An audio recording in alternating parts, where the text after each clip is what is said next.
सुप्रभात बच्चों, आज हम लोग हिंदी कक्षा के अंतर्गत हिंदी फर्स्ट के पाठ 4 के पहली चूक इस पाठ का अध्ययन करने जा रहे हैं।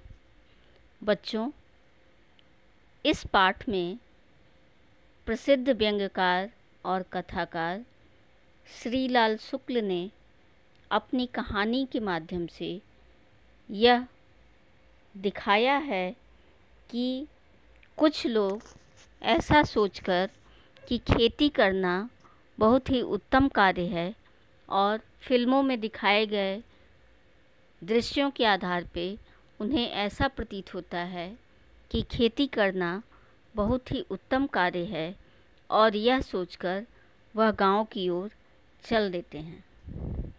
तो बच्चों, यह जो आपका पाठ है पहली चूक, इस पाठ के लेखक श्रीलाल शुक्ल जी हैं और आइए हम लोग उनके विषय में कुछ अध्ययन करते हैं। लेखक परिचय। प्रसिद्ध व्यंग्य और कथाकार श्रीलाल शुक्ल का जन्म 31 दिसंबर 1925 ईस्वी को लखनऊ के पास अतरौली नामक स्थान पर हुआ था। सन 1949 में वे भारतीय प्रशासनिक सेवा के लिए चुने गए और उन्होंने अनेक महत्वपूर्ण पदों पर कार्य किया। साहित्य में वे अपने व्यंग्य लेखन के लिए मुख्य रूप से चर्चित हुए। राग दरबारी उनका प्रसिद्ध व्यंग्यपूर्ण आंचलिक उपन्यास है, जिसके लिए वर्ष 1969 में उन्हें साहित्य अकादमी पुरस्कार से सम्मानित किया गया। उनकी प्रमुख रचनाएं हैं अंगद का पाँव, यहाँ से वहाँ, सूनी घाटी का सूरज, अज्ञातवास आदि। 28 अक्टूबर 2011 को लखनऊ में उनका निधन हो गया। बच्चों, जैसा कि आपके पाठ का नाम है पहली चूक, भारत गांव का देश है, मगर दुर्भाग्य यह है कि अधिकांश शहरी लोग गांव या वहां के जीवन से अपरिचित हैं। प्रायः पढ़े लिखे शहरी लोग पुस्तकों और फिल्मों से प्राप्त जानकारी के आधार पर अपने मन में गांव की एक छवि बना लेते हैं, मगर जब गांव के वास्तविक जीवन से उनका परिचय होता है तो उनकी यह छवि टूट जाती है। उन्हें अनुभव होता है कि गांव का जीवन बड़ा कठोर है। इस लेख में लेखक ने शहर के ऐसे ही पढ़े लिखे लोगों पर व्यंग्य किया है जो शहर का सुख सुविधापूर्ण जीवन जीते हुए गांव की वास्तविक समस्याओं को सुलझाने का प्रयत्न करते हैं और फिर हार मानकर चुपचाप बैठ जाते हैं। बच्चों, आइए हम लोग पाठ की ओर चलते हैं। उत्तम खेती मध्यम बान, अधम चाकरी भीख निदान। बच्चों, लेखक का मानना है कि व्यापार में सबसे उत्तम व्यापार खेती करना होता है। उसके बाद मध्यम व्यापार होता है और किसी के साथ रहकर नौकरी करना सबसे नीच कर्म होता है। अधम चाकरी भीख निदान। किसी के साथ रहकर और नौकरी करना, कार्य करना, यह सबसे नीच कर्म लेखक को लगता है और भीख मांगना उससे भी तुच्छ कर्म होता है। तो बच्चों, यह कहावत कही गई है जो इस पाठ में लेखक ने लिखा है। उत्तम खेती मध्यम बान, अधम चाकरी भीख निदान। लेखक कहते हैं कि यह कहावत पहले मैं कई बार सुन चुका था और अब हुआ यह कि बीए पास करने के बाद मुझे अधम चाकरी मिली ही नहीं, इसलिए उसे भीख निदान समझकर मैंने खेती के उत्तम व्यवसाय में हाथ लगाना चाहा और अपने गांव चला आया। लेखक ने जब बीए पास किया तो उसे किसी भी प्रकार की कोई नौकरी नहीं मिली और उसके बाद उसने कहावत के अनुसार व्यापार में सबसे उत्तम खेती का व्यापार माना और वह अपने गांव चला आया। मेरे चचा ने मुझे समझाया कि खेती का काम है तो बड़ा उत्तम, पर फारसी पढ़कर जिस प्रकार तेल नहीं बेचा जा सकता, वैसे ही अंग्रेजी पढ़कर खेत नहीं जोता जा सकता। इस पर मैंने उन्हें बताया कि यह सब कुदरत का खेल है, क्योंकि फारस में तेल बेचने वाले संस्कृत नहीं बोलते, खेत जोतते हैं। जब लेखक अपने गांव आया तो उसके चाचा ने समझाया कि बेटा, तुम बीए पास करके अंग्रेजी पढ़कर गांव आए हो और तुम्हारे लिए यह बहुत कठिन कार्य है। चचा बोले, बेटा, यह खेती का पेशा तुमसे नहीं चलेगा। यह तो हम जैसे जाहिलों के लिए है।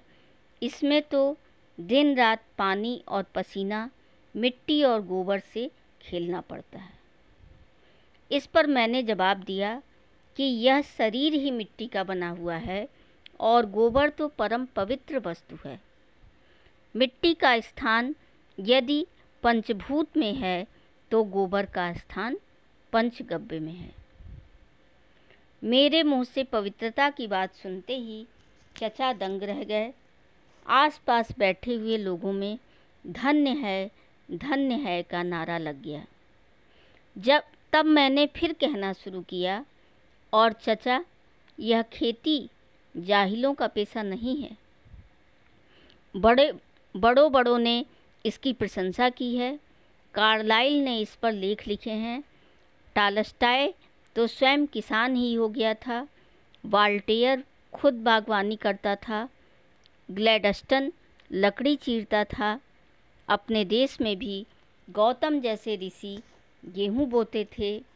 वैसे तो कंदमूल फल खाने के कारण उनकी दिलचस्पी हार्टिकल्चर में थी और वे ज़्यादातर फल और शकरकंद ही पैदा करते थे।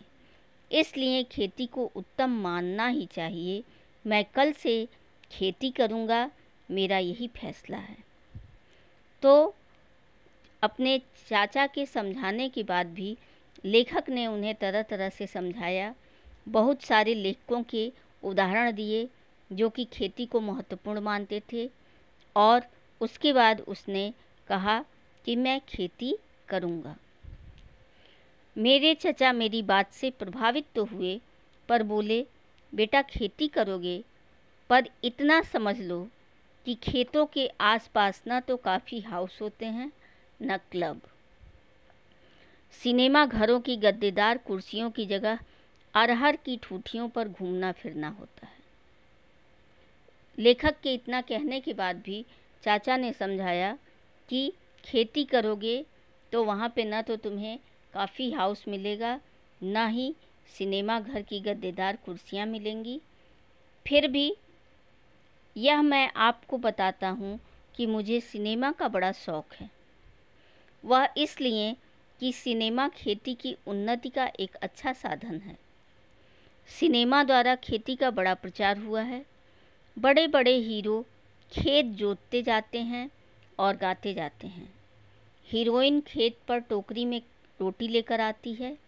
हरी भरी फसल में आँख मिचौनी का खेल होता है। फसल काटते समय हीरोइन के साथ बहुत सी लड़कियां नाचती हैं और गाती भी हैं। वे नाचती जाती हैं और फसल अपने आप कटती जाती है। ऐसे ही मधुर दृश्यों को देखकर पढ़े लिखे आदमी गाँव में आने लगते हैं और खेतों का चक्कर काटने लगते हैं। इस प्रकार सिनेमा द्वारा खेती की शिक्षा मिलती है। सच पूछिए तो खेती करने की सच्ची शिक्षा मुझे भी सिनेमा से ही मिली थी। तो बच्चों, इसको पढ़ने के बाद, इन पंक्तियों को पढ़ने के बाद हमने जाना कि लेखक को सिनेमा का बहुत शौक़ था और उसने वही देखकर खेती की ओर उसका मन परिवर्तित हुआ था। दूसरे दिन चचा ने मुझे खेतों पर जाकर काम करने के लिए कहा। मैंने पूछा, खेत कहाँ हैं? उन्होंने कहा, गांव के दक्षिण की ओर रमेसर की बगिया के आगे से गलियारा जाता है। गलियारे से पश्चिम एक राह फूटती है। राह से उत्तर की ओर एक मेड़ जाती है। मेड़ के पूरब गन्ने का एक खेत है। गन्ने के खेत के पास बाजरा खड़ा है। वहीं अपने खेत जोते जा रहे हैं। तुम वहीं जाकर काम देखो। इतना सुनने के बाद लेखक चल पड़ा। मैं चल पड़ा। कुंवार का महीना था। आसमान पर हल्के हल्के बादल थे। ताड़ और खजूर के पेड़ हिल हिल कर एक दूसरे के गले मिल रहे थे। सब कुछ सिनेमा जैसा लग रहा था। तभी आगे एक कुआं दिख पड़ा। सिनेमा में हीरोइन कुएं पर पानी भरती है और हीरो खेत की ओर जाते हुए उससे बातें करता है। मैंने रुककर सीटी बजाई, पर कुआं सुनसान था। किसी की पायल नहीं झनकी, न कोई घड़ा फूटा। इसी तरह पूरा रास्ता कट गया। न खेतों में आंख मिचौनी का दृश्य दिख पड़ा, न हीरो ने कोरस गाए। मुझे देहात से बड़ी निराशा हुई। चुपचाप मैं अपने रास्ते पर चलता गया। अब मैं ऐसी जगह पहुंचा जहां मेरे खेत होने चाहिए थे। चचा ने बताया था कि वहीं गन्ने का खेत है और वहीं बाजरा खड़ा है। मैं गन्ने के बारे में ज़्यादा नहीं जानता था, इसलिए बाजरे का सहारा लेना पड़ा। एक मेड़ पर एक अधेड़ किसान खड़ा हुआ था। उसके पास जाकर अपना गाना बंद करते हुए मैंने पूछा, आपका नाम बाजरा तो नहीं? किसान ने मेरी ओर घूर कर देखा, फिर घबराहट के साथ पूछा, यह आप क्या पूछ रहे हैं? मेरा नाम तो रामचरण है। मैंने रामचरण के कंधे पर हाथ रखकर सार्वभौमिक मित्रता के भाव से कहा, तो भाई रामचरण, मुझे बताओ, यह बाजरा कौन है? कहाँ रहता है? यह खड़ा कहाँ है? इसे क्यों खड़ा किया गया है? मेरी बात सुनते ही रामचरण जोर से हंसने लगा। आसपास काम करते हुए किसानों को पुकारकर उसने कहा, यह देखो, ये भैया तो बाजरा को आदमी समझ रहे हैं। 2-3 किसान हंसते हुए वहीं आ गए। मैं समझ गया कि मुझसे चूक हो गई, इसलिए बात पलटते हुए मैंने कहा, ओ, मैं तो हंसी कर रहा था। दरअसल मैं तो बाजरे के पेड़ की छां ढूंढ रहा हूँ।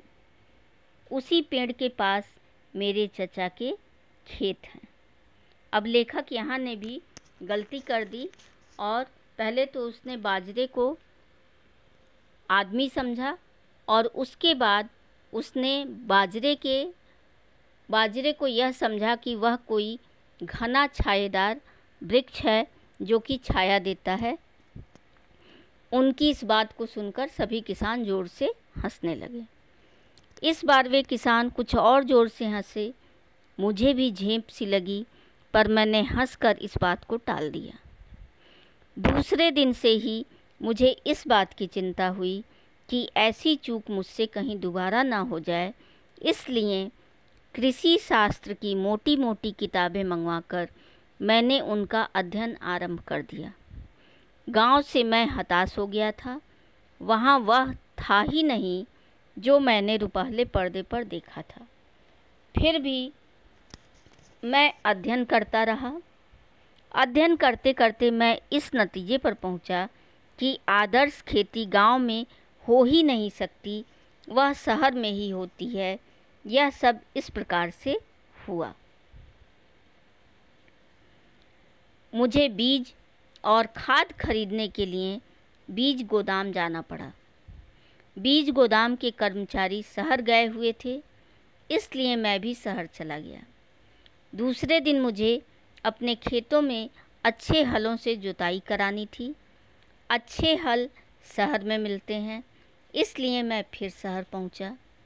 तीसरे दिन मुझे नहर में एक नया पाइप लगवाने की ज़रूरत जान पड़ी। उसके लिए नहर के बड़े इंजीनियर का हुक्म लेना पड़ता है। वे शहर में रहते हैं, इसलिए मैं फिर शहर गया। चौथे दिन कुछ कीटाणुनाशक दवाएं खरीदने के लिए मुझे शहर का चक्कर लगाना पड़ा। फिर मुझे कृषि विभाग के एक कर्मचारी की शिकायत करने के लिए शहर जाना पड़ा। उसके बाद मैं जितना ही खेती की समस्याओं को समझता गया, उतना ही शहर जाने की आवश्यकता बढ़ती गई। इसलिए एक दिन मैंने कृषि शास्त्र की सब किताबें एक बैग में बंद की और अपनी कार्डराय की पतलून और रंग बिरंगी छापेदार बुशर्ट पहनी, फेल्ट कैप लगाई और चचा से कहा, देखिए, यह खेती का काम ऐसा है कि बिना शहर गए इसे साधना कठिन है, इसलिए मैं शहर जा रहा हूँ। वहीं रहूँगा और वहीं से वैज्ञानिक ढंग से खेती करूँगा। बच्चों देख रहे हैं जैसा कि प्रभावित होकर लेखक शहर से गांव की ओर गया था कि मैं गांव में जाकर खेती करूँगा, और उसने व्यापार में सबसे उत्तम व्यापार खेती को माना था। लेकिन जैसे जैसे वह खेती के व्यापार में उलझता गया और उसकी परेशानियों को समझता गया, वैसे वैसे उसे यह लगा कि खेती का कार्य शहर में रहकर और अच्छी प्रकार से किया जा सकता है। चचा ने प्रसन्नतापूर्वक हंसकर कहा, जैसे खूंटे से छूटी हुई घोड़ी भूसे के ढेर पर मुंह मारती है, जैसे धूप में बंधी हुई भैंस तालाब की ओर दौड़ती है, वैसे ही तुम्हारा शहर की ओर जाना बड़ा स्वाभाविक और उचित है।